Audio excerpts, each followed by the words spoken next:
सावधान। इडमो अर्हन्ताडम् इडमो सिद्धाडम् इडमो आयरियाडम् इडमो वज्झायाडम् इडमो लोये सवसाहूडम्।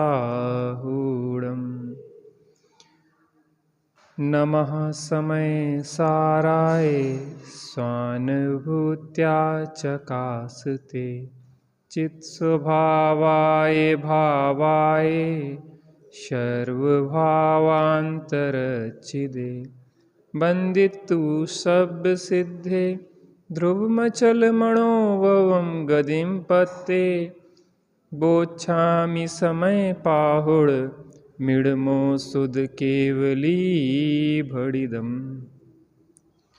परलक्ष्य तजूं निज तत्व भजूं आत्मन निज में ही शांति मिले आत्मन निज में ही शांति मिले। श्री समयसार जी ग्रंथाधिराज निर्जराधिकार। यहाँ पे निर्जरा की चर्चा है कि ज्ञानियों के पूर्व कर्म का उदय आता है। पूर्व कर्म का उदय आने पर भी उस कर्म के उदय में ना जुड़ने के कारण नवीन कर्मों को ज्ञानी किस प्रकार नहीं बांधता है और धीरे धीरे उन कर्मों से रहित होकर मोक्ष पद को प्राप्त कर लेता है, क्योंकि निर्जरा पूर्वक ही मोक्ष होता है। इसी क्रम में 197वीं गाथा के आधार से आज अपन चर्चा करेंगे। पद्यानुवाद पढ़ते हैं। सेता हुआ नहीं सेवता नहीं सेवता सेवक बने प्रकरण तनी चेष्टा करे अरु प्राकरण ज्यों नहीं हुए। बहुत स्पष्टता इस गाथा के माध्यम से हमें समझ में आएगी कि ज्ञानियों की अंतरंग परिणति कैसी होती है, और अगर हमें ज्ञानी बनना है तो हमें किस प्रकार से अपनी सोच को बनाना होगा, अपने श्रद्धान को बनाना होगा। कश्चित कोई तो सेवमानः अपि विषयों को सेवन करता हुआ भी न सेवते सेवन नहीं करता, और असेवमानः अपि कोई सेवन न करता हुआ भी सेवकः सेवन करने वाला है। कस्य अपि जैसे किसी पुरुष के प्रकरण चेष्टा प्रकरण की चेष्टा अर्थात कार्य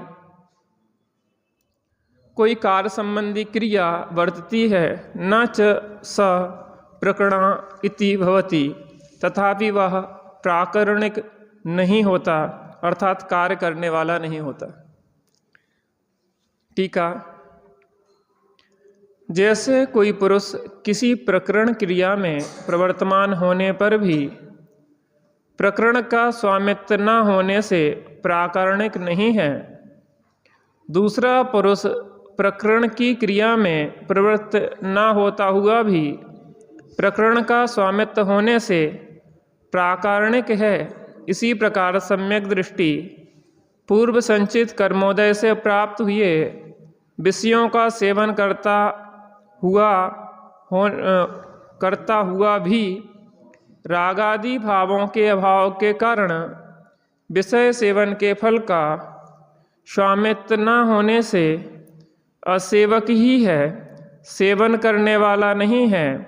और मिथ्या दृष्टि विषयों का सेवन न करता हुआ भी रागादिक भावों के सद्भाव के कारण विषय सेवन के फल का स्वामित्व होने से सेवन करने वाला ही है। भावार्थ और देखते हैं, फिर चर्चा करते हैं। जैसे किसी सेठ ने अपनी दुकान पर किसी को नौकर रखा और वह नौकर ही दुकान का सारा व्यापार, खरीदना बेचना इत्यादि सारा काम करता है, तथापि वह सेठ नहीं है, क्योंकि वह उस व्यापार का और उस व्यापार के हानि लाभ का स्वामी नहीं है, वह तो मात्र नौकर है।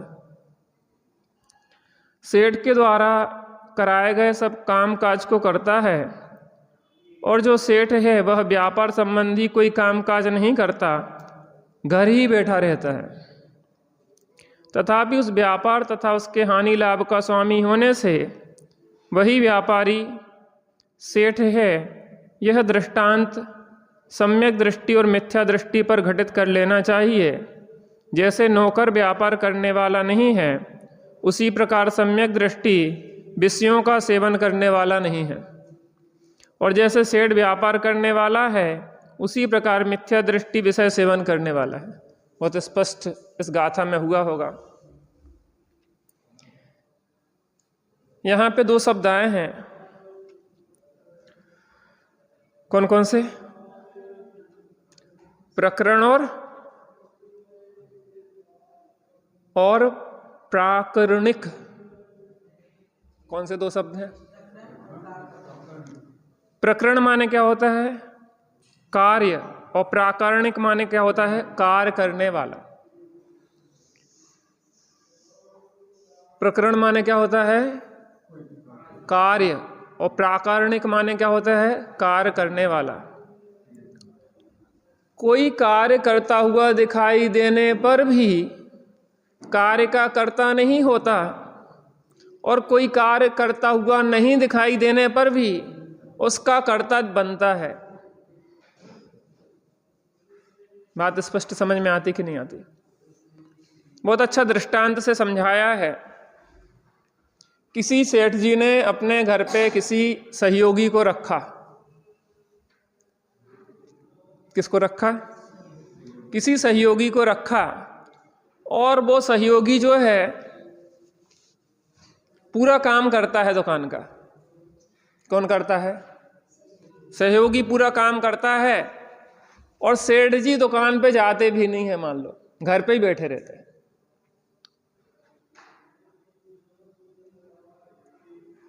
घर पे ही बैठे रहते हैं। काम कौन करते हैं? सहयोगी करते हैं। और सेठ जी कहाँ बैठे रहते हैं?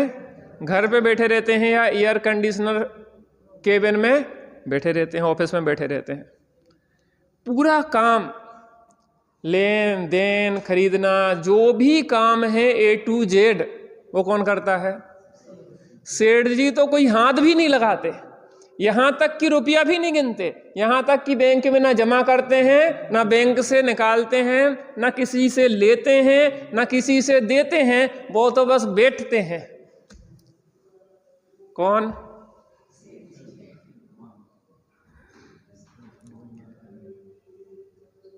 अब मुझे एक प्रश्न है आपसे, उस व्यापार का मालिक कौन? क्यों? काय की जिम्मेदारी? सेठ जी तो बैठे हैं आराम से, घर में ही सो रहे तो।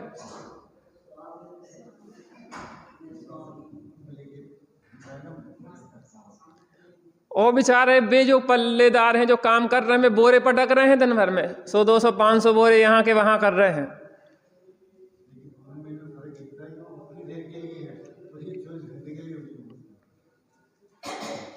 क्या समस्या है हमारे साथ? लोग नौकरी क्यों पसंद करते हैं, खुद का व्यापार क्यों पसंद नहीं करते? भैया नौकरी 8 घंटे करी और फ्री, और व्यापार में 24 घंटे की टेंशन रहती है। क्या अपन व्यापार को भी नौकरी की तरह नहीं कर सकते?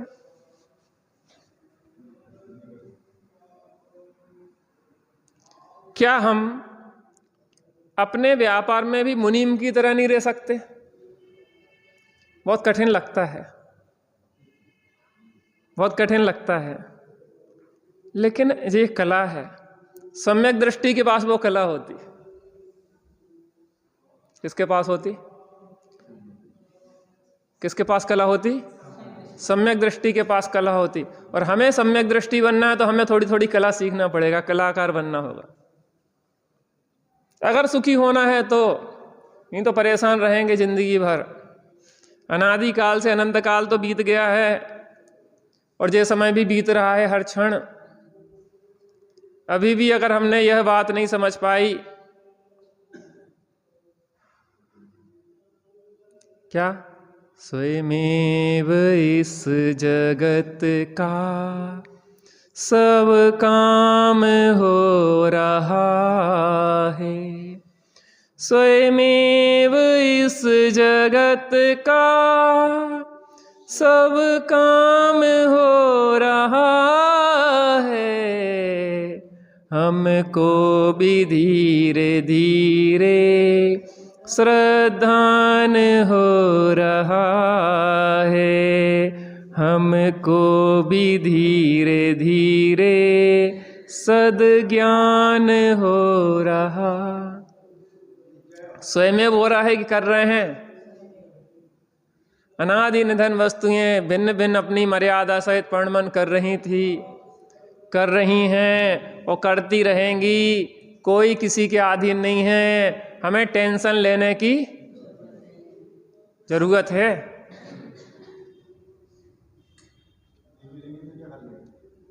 हमें टेंशन लेने की लेते हैं क्या अपन? यही तो कला सीखना है।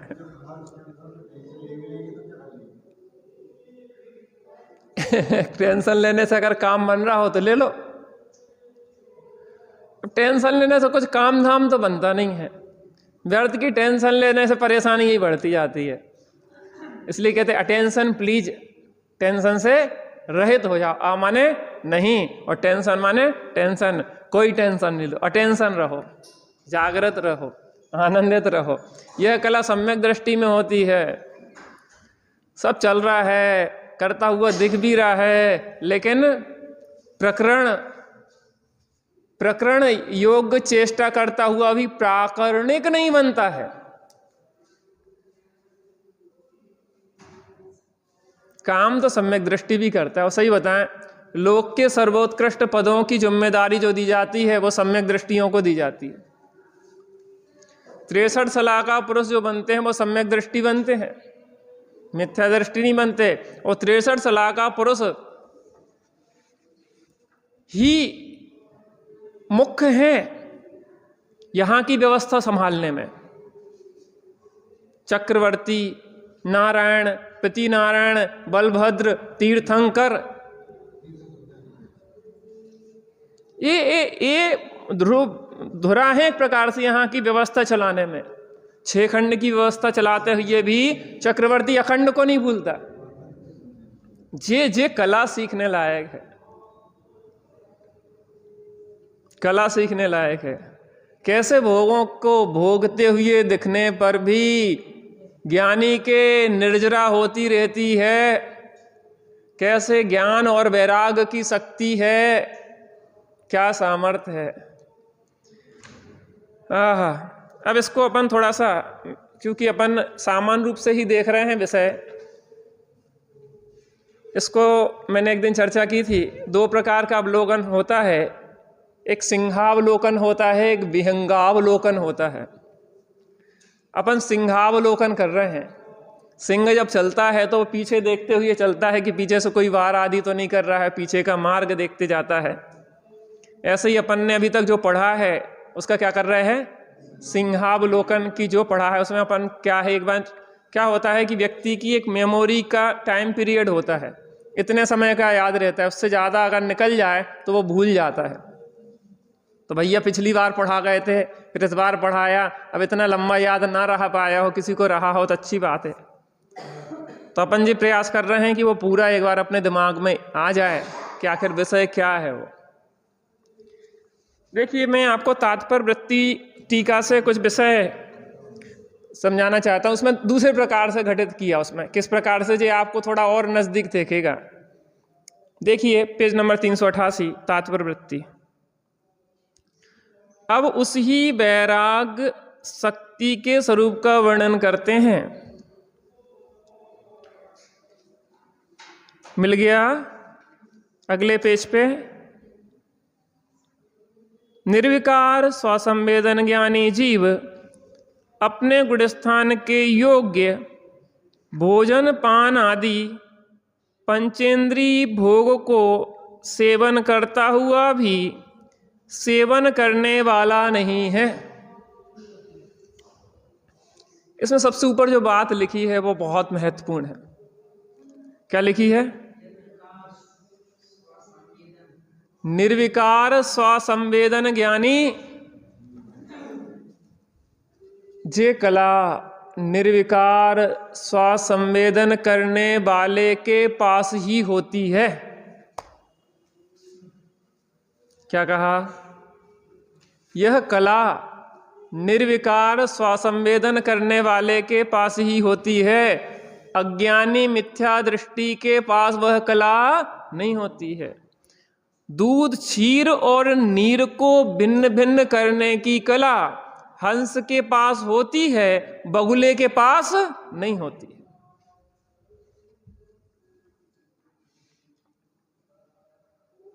निर्विकार स्वसंवेदन ज्ञानी, निर्विकार माने विकार से रहित, स्वसंवेदन माने आत्मा का संवेदन करने वाले ज्ञानी जीव अपने गुणस्थान योग्य भोजन पान आदि पंचेंद्रिय भोग को सेवन करता हुआ भी, क्या कहा? पेज नंबर 388, तात्पर्य वृत्ति हिंदी, तीसरी पंक्ति।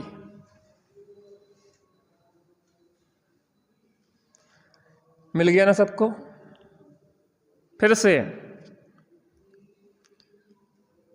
अपने गुणस्थान के योग भोजन पान आदि पंचेंद्रिय भोग को सेवन करता हुआ भी सेवन करने वाला नहीं है। जी समझ में नहीं आता है। सेवन भी कर रहा है और सेवन करने वाला भी नहीं है। खाते हुए भी नहीं खा रहा, पीते हुए भी नहीं पी रहा, पंचेंद्रिय के विषय भोगों को भोगते हुए भी नहीं भोग रहा।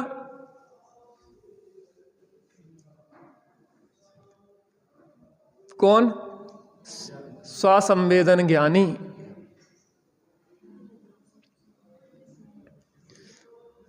और दूसरा, अज्ञानी जीव राग आदि का सद्भाव होने से सेवन ना करता हुआ भी सेवन करने वाला है।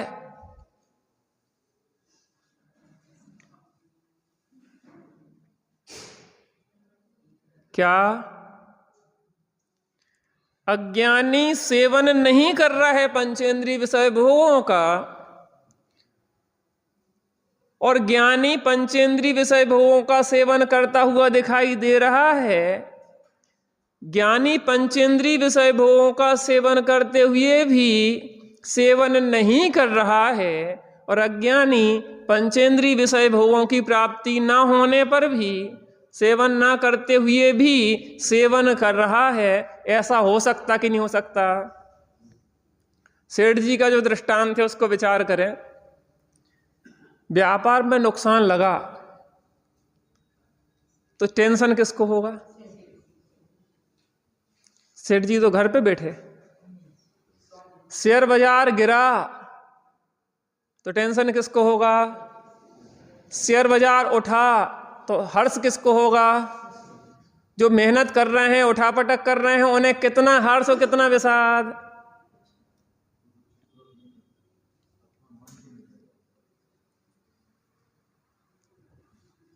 एक कार्य को करते हुए भी कार्य का कर्ता नहीं है।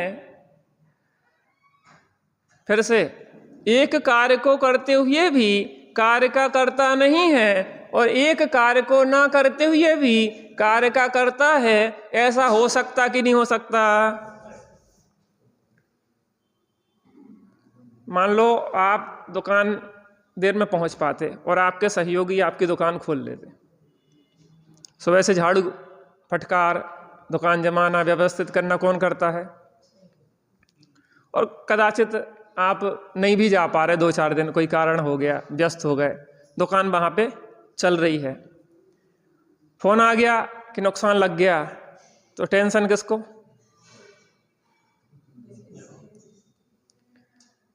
और लाभ हो गया तो हर्ष किसको? जो वहाँ पे काम कर रहे हैं उन्हें कितना हर्ष और कितना विषाद।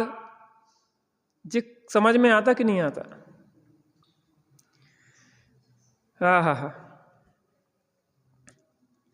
इस ही अर्थ को दृष्टांत से दृढ़ करते, वहां दूसरे प्रकार से दृष्टांत दिया था, अब दूसरा दृष्टांत दे रहा। जिस प्रकार कोई भी दूसरे घर से आए हुए मेहमान की विवाह आदि प्रकरण में यद्यपि चेष्टा, नृत्य, गीतादि रूप क्रिया होती है, तथापि वह विवाह आदि के प्रकरण के स्वामित्व का अभाव होने से प्राकरणिक नहीं होता। ये तो अपना अनुभूत दृष्टांत है, मिल गया ना? ये तो अपना कैसा दृष्टांत है? अनुभूत दृष्टांत है। आपके यहाँ विवाह है, अब विवाह होता है तो जिम्मेदारियां भी बहुत होती है, शायद विवाह का एंजॉय वो कम कर पाता है जिसके यहाँ विवाह होता है। अब मेहमान आ रहे हैं, नाच रहे हैं, गा रहे हैं, तमाम प्रकार के सब जो होते हैं, हल्दी मेहंदी और जो कार्यक्रम चल रहे हैं, महिला संगीत, नाच रहे हैं, गा रहे हैं, कूद रहे हैं, सब कुछ कर रहे हैं। और वो जो जिसके यहाँ विवाह हो रहा है बड़ा शांति से बैठा है।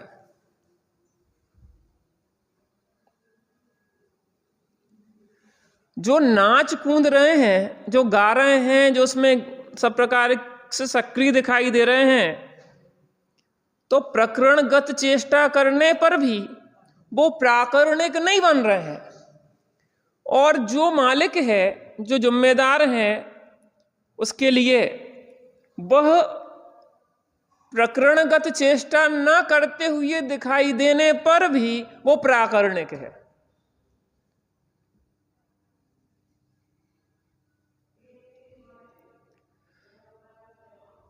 तथापि वह विवाह आदि प्रकरण के स्वामित्व का अभाव होने से प्राकरणिक नहीं होता, जबकि अन्य पुरुष जो प्रकरण का स्वामी है वह नृत्य, गीत आदि प्रकरण व्यापार को न करता हुआ भी प्रकरण के प्रति राग होने से प्राकरणिक है। बिल्कुल शांत बैठा है, लेकिन अच्छा विवाह का कार्यक्रम चल रहा है तो हर्षित कौन हो रहा है? हर्षित कौन हो रहा है? जो प्राकरणिक बन रहा है। और वहां गड़बड़ी हो रही है तो विषाद को कौन प्राप्त हो रहा है? जो प्राकरणिक बन रहा है। प्रकरणगत चेष्टा करने वाला ना हर्ष को प्राप्त हो रहा है, ना विषाद को प्राप्त हो रहा है, यद्यपि बाहर से वो हर्षित दिखाई दे रहा है। नाच रहा है, गीत गा रहा है तो प्रसन्नता ही से तो गा रहा है, हर्षित दिखाई दे रहा है। और कदाचित कुछ नुकसान हो जाए तो दुखी भी दिखाई दे रहा है। दिखाई देना और होना दोनों में अंतर है कि नहीं है? कोई बता रहा था कि राजस्थान तरफ क्या है, किसी के यहाँ कोई मर जाए तो किराए से रोने वाले बुलाए जाते हैं। आपके यहाँ तो नहीं बुलाए जाते? भोपाल में भी प्रचलन नहीं है। और वो बहुत अच्छे से रोते हैं, जैसे वास्तव में जिनके यहाँ कुछ घटना घट जाए वो नहीं रोएंगे, उससे अच्छे वो किराए वाले जो आते हैं वो रोते हैं। महिलाएं आ जाएंगी, लंबा सा घूंघट डाल लेंगी और फिर रोना शुरू कर देंगी। अब कदाचित ऐसा हो जाए मरा हो पुरुष और रो रही हो स्त्री के लिए उन्हें यही नहीं पता हो कि मरा कौन है।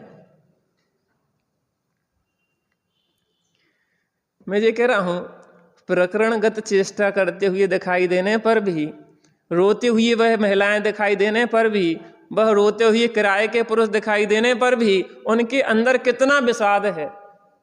और घर में जिसके यहाँ गमी हुई है उसको ऐसा सदमा बैठा है कि वो ऐसा बैठा हुआ देख रहा है, बस टकटकी लगा के, ना वो हंस रहा है ना रो रहा है, वो गुमसुम बैठा हुआ है। लेकिन उसके हृदय से पूछा जाए, वो यद्यपि प्रकरणगत चेष्टा करते हुए दिखाई नहीं दे रहा है, फिर भी प्राकरणिक है कि नहीं है? दुख तकलीफ उसको है कि नहीं है? ऐसी सम्यक दृष्टि की दशा होती है। जो भी कर्म के उदय की जिम्मेदारियां हैं वो उसको बड़ी ईमानदारी से निभाता है। पूरी ईमानदारी से निभाते हुए भी अंदर में उसके अंदर किंचित भी कर्तृत्व भाव नहीं होता।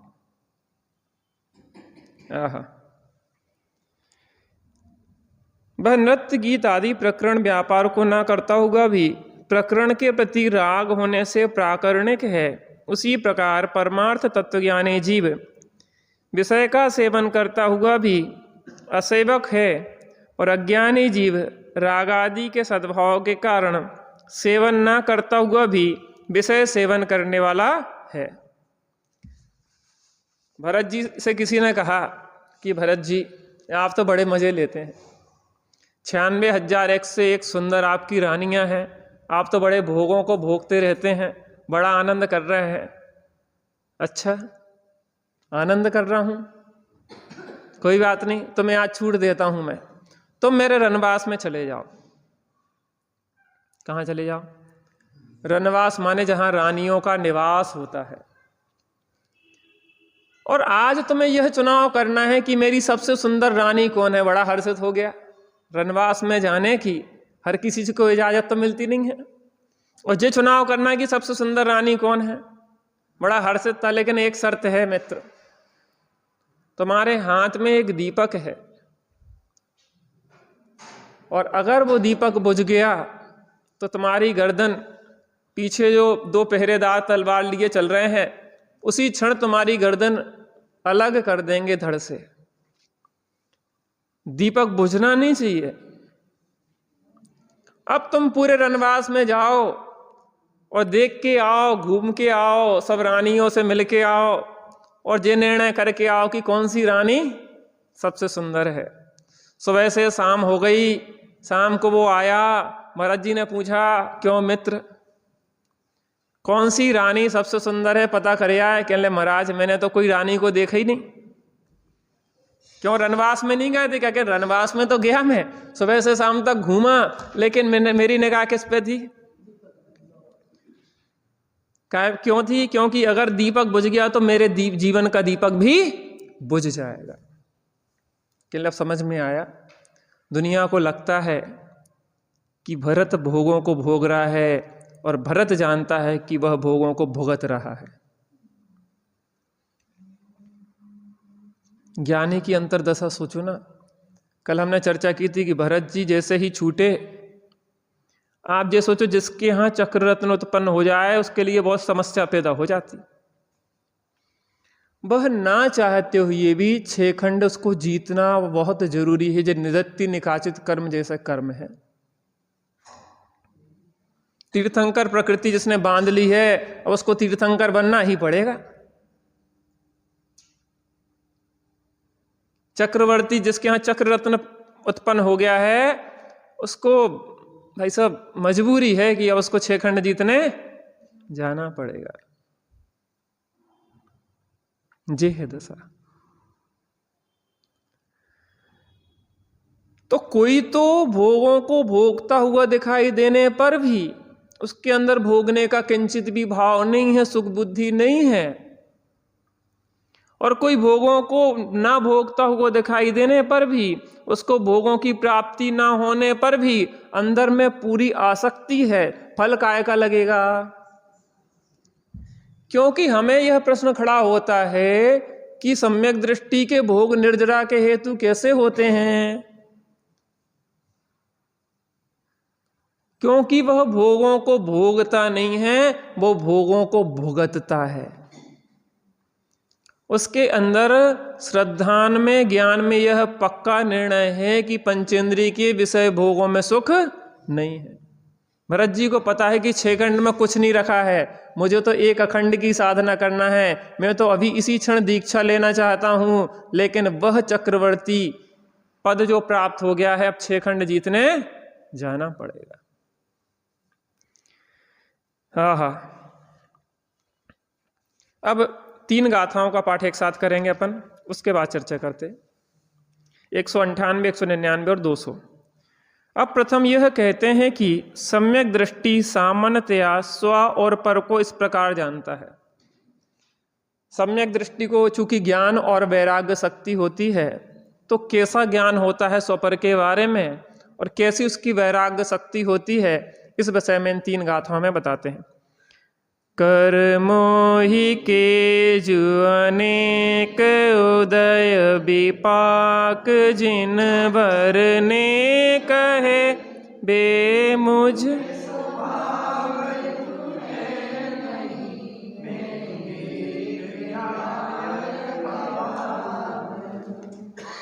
उदगल कर्म रूप राग काहि विपाक रूप है उदय एहेन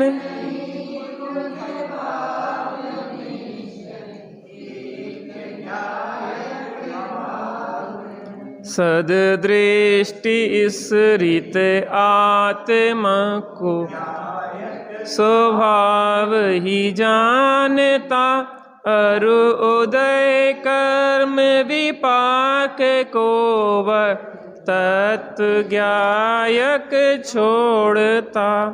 200 नंबर की गाथा से देखेंगे, इसी में सार आ गया है। गाथार्थ: इस प्रकार सम्यक दृष्टि आत्मा को, अपने को ज्ञायक स्वभाव जानता है और तत्व को अर्थात यथा स्वरूप को जानता हुआ कर्म के विपाक रूप उदय को छोड़ता है। देखो, 8 कर्म होते हैं, उनकी 148 प्रकृतियां होती हैं।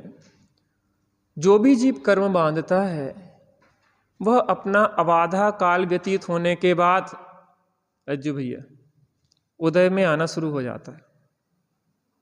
कब आना शुरू हो जाता है? अब कर्म के उदय से 2 चीजें हैं, एक तो बाह्य संयोग मिलते हैं और एक कर्म के उदय से जीव के अंदर होने वाले भाव।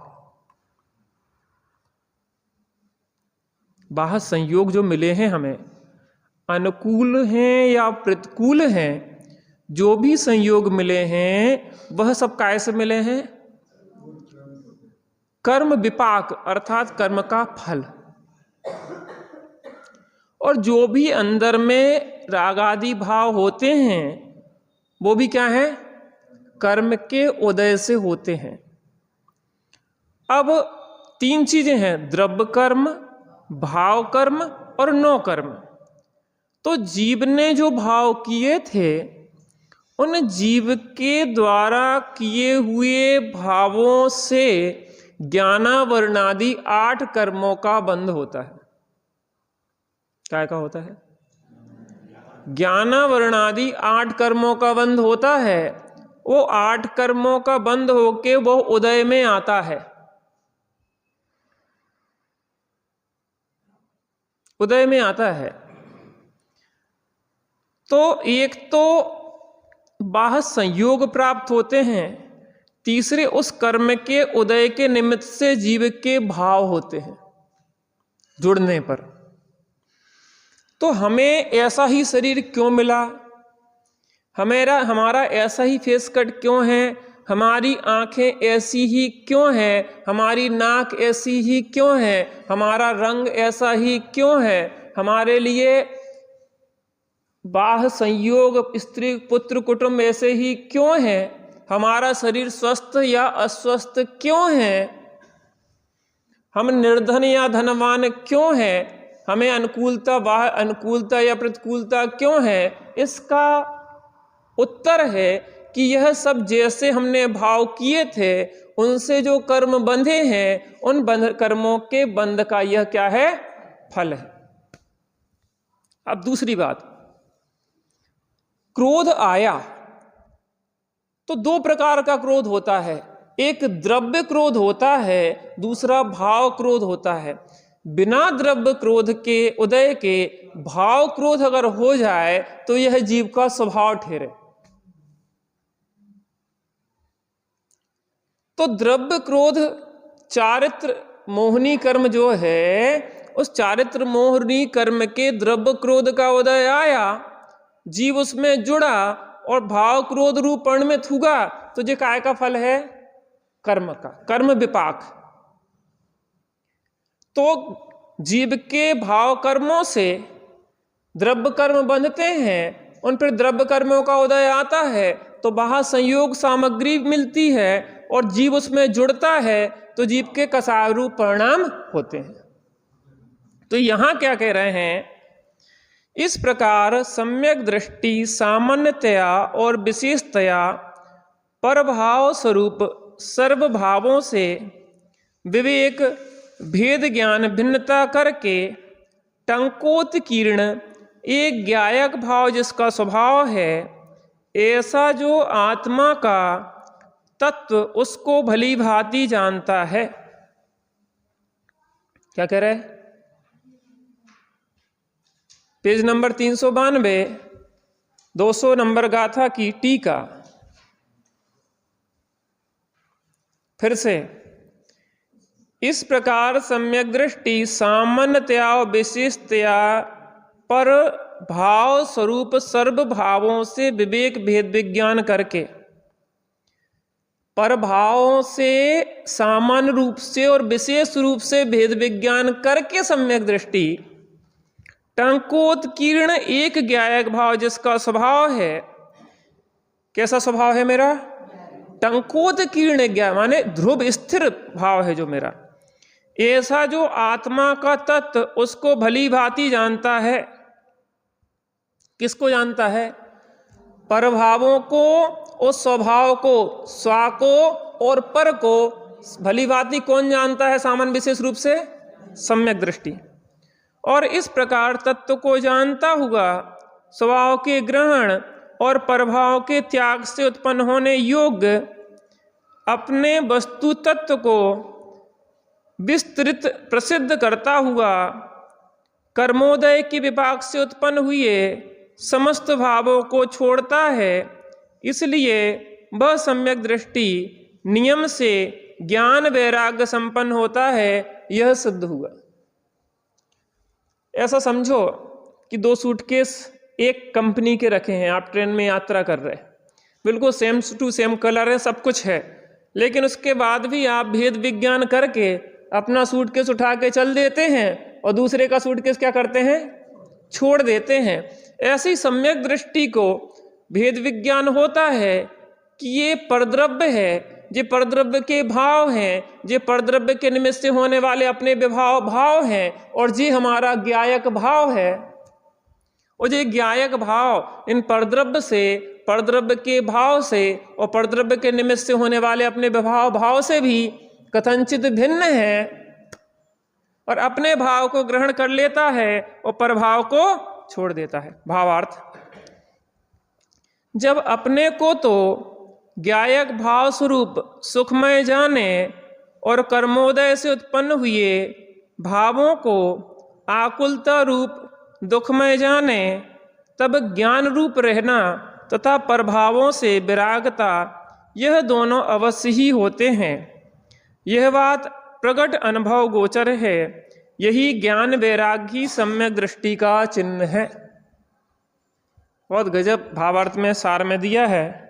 जब अपने को ज्ञायक भाव रूप सुखमय जाने, अपने को क्या जाने कि मैं ज्ञायक भाव रूप सुखमय तत्व हूँ, और कर्मोदय से उत्पन्न हुए भावों को आकुलता रूप दुख रूप जाने। कर्म के उदय से जो मोह राग द्वेष के भाव होते हैं वो कैसे हैं? आकुलता रूप हैं और दुख रूप हैं। तब ज्ञान रूप रहना तथा परभावों से विरागता, यह दोनों अवश्य होते हैं। ज्ञानी को ज्ञान और वैराग्य की शक्ति होती है ना, वह बता रहे क्यों होती है? क्योंकि परभाव को पर जानता है, अपने भाव को। यह बात प्रकट अनुभव गोचर है। यही ज्ञान वैराग्य सम्यक दृष्टि का, सम्यक दृष्टि भवति नीतम ज्ञान वैराग्य शक्ति। इस प्रकार से ज्ञान वैराग्य की शक्ति सम्यक दृष्टि में होती है। और हमें सम्यक दृष्टि बनना है तो हमें भी अपने जीवन में आत्मानुभूति पूर्वक ज्ञान और वैराग्य को अंगीकार करना होगा। थोड़ी देर बैठते हैं, उस आत्मा को देखने के लिए बैठते हैं जिसको देखने से ज्ञान और वैराग्य प्रकट होता है। ओम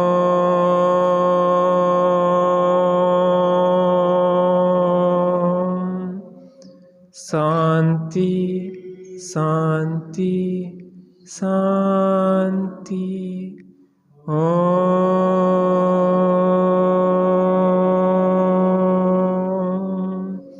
शांति शांति शांति। ओम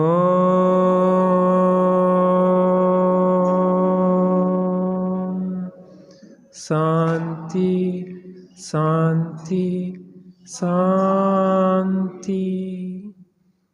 सम्यक दृष्टि को नियम से ज्ञान और वैराग्य की शक्ति होती है। ज्ञान माने स्वपर का भेद ज्ञान, और वैराग्य माने जो अपना नहीं है उससे विरक्ति।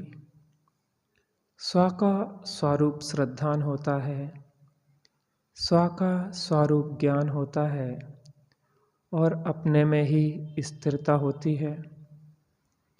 ऐसे सम्यक दृष्टि की सहज परिणति होती है। सम्यक दृष्टि की तो यह सहज परिणति होती है, लेकिन जिन्हें सम्यक दृष्टि बनना है बुद्धिपूर्वक अपने जीवन में ज्ञान और वैराग्य को उत्पन्न करें और स्वसंवेदन के माध्यम से वास्तव में आत्मा को अनुभव करके पर को पर रूप जाने। थोड़ी देर बिल्कुल शांत होके अंतर में अपने उपयोग को डुबो के उस स्वरूप का अनुभव करने का अभ्यास करते हैं।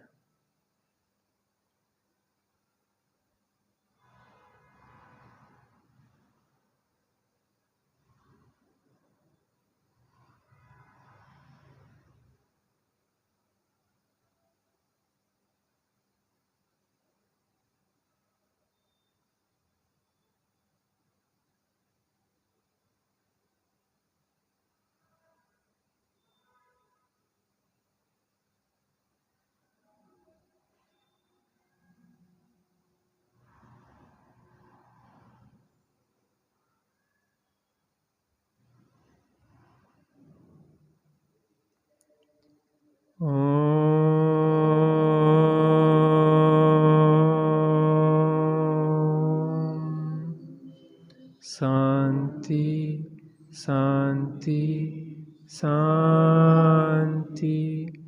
ओम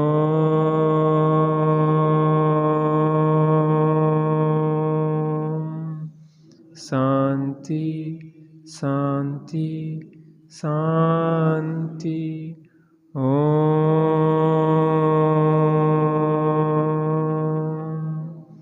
शांति शांति शांति। सहजानंदी शुद्ध स्वरूपी अविनाशी हूँ आत्मस्वरूप। सहजानंदी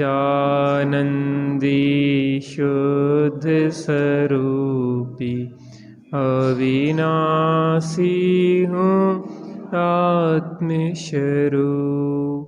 सहजानंदी शुद्ध स्वरूपी अविनाशी।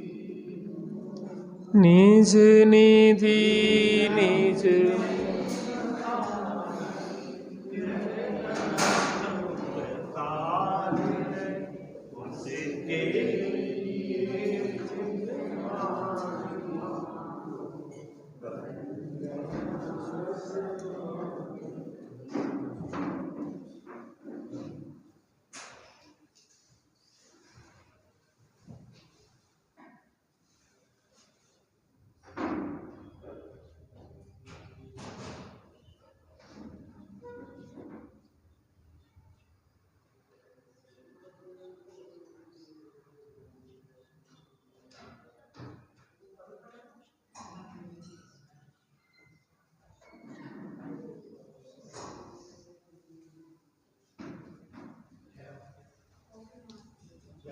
जय बोलो जिनवाणी माता की।